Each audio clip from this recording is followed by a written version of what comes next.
Sekjen PDIP Hasto Kristianto cerita keributan saat diperiksa KPK, tak mau ponsel disita. Sekretaris Jenderal PDIP Hasto Kristianto mengaku keberatan atas penyitaan barang milik stafnya, Kusnadi, oleh penyidik Komisi Pemberantasan Korupsi, KPK, saat dirinya diperiksa sebagai saksi dalam kasus Harun Masiku pada 10 Juni 2024 lalu. Hal itu disampaikan Hasto saat diperiksa sebagai terdakwa dalam sidang dugaan suap pergantian antar waktu, PAW, anggota DPR RI dan perintangan penyidikan di Pengadilan Tipikor Jakarta Pusat, Kamis, 26 Juni 2025. Kuasa hukum Hasto, Johannes Oberlin Tobing, menanyakan soal peristiwa pemeriksaan yang disebut sempat ricuh hingga batal dilanjutkan. Soal pemeriksaan Pak Hasto, terkait pada 10 Juni 2024, pertama kali Pak Hasto dipanggil oleh KPK sebagai saksi waktu itu. Pak Hasto bisa nggak jelaskan apa yang terjadi pada saat Bapak diperiksa sebagai saksi? Karena tidak lama kemudian terjadi keributan dan tidak jadi diperiksa. Bapak bisa jelaskan? Tanya Johannes. Menjawab itu, Hasto mengaku telah datang dengan niat baik, tanpa membawa barang apapun. Kemudian dia berjumpa penyidik KPK Rosa Purbobekti. Di situ penyidik KPK Saudara Rosa mengatakan, saya menangkap Lukas NMB, ya tokoh Papua sulit itu menangkapnya. Saya menangkap Setia Novanto, saya menangkap SYL. Dia mengatakan, saya sudah lama mau ketemu dengan Pak Hasto tapi baru sekarang. Kira-kira seperti itu. Ucapnya. Masalah muncul ketika penyidik hendak menyita ponsel yang dibawanya. Hasto mengaku keberatan karena merasa tidak didampingi pengacara.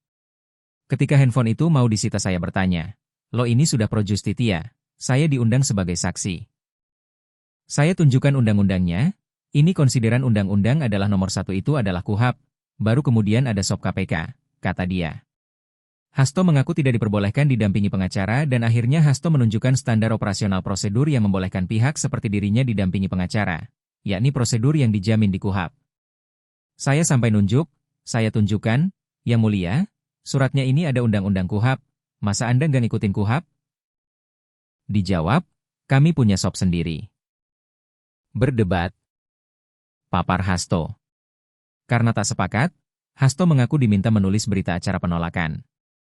Di tengah menulis, ia mendengar keributan dari ruang lain dan melihat Kusnadi berada di dalam gedung KPK.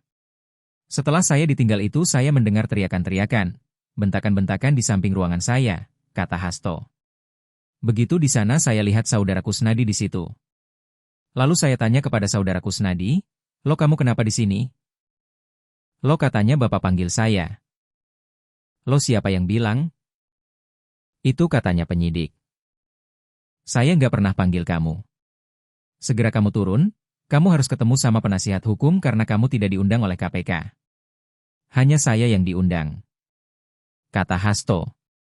Hasto menyebut Kusnadi bahkan diminta menandatangani berita acara, padahal bukan pihak yang diperiksa. Rupanya setelah saya ketemu Kusnadi cerita, saya diminta menandatangani berita acara. Berita acara apa? Karena kamu tidak diundang. Di situ terjadi perdebatan lagi, ungkap Hasto.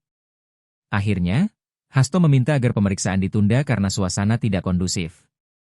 Di ruang periksa itu kemudian saya sampaikan ke Pak Rosa, Pak Rosa, ini mohon maaf suasana kebatinan saya sudah kurang bagus, Bapak juga, karena Bapak tadi emosi.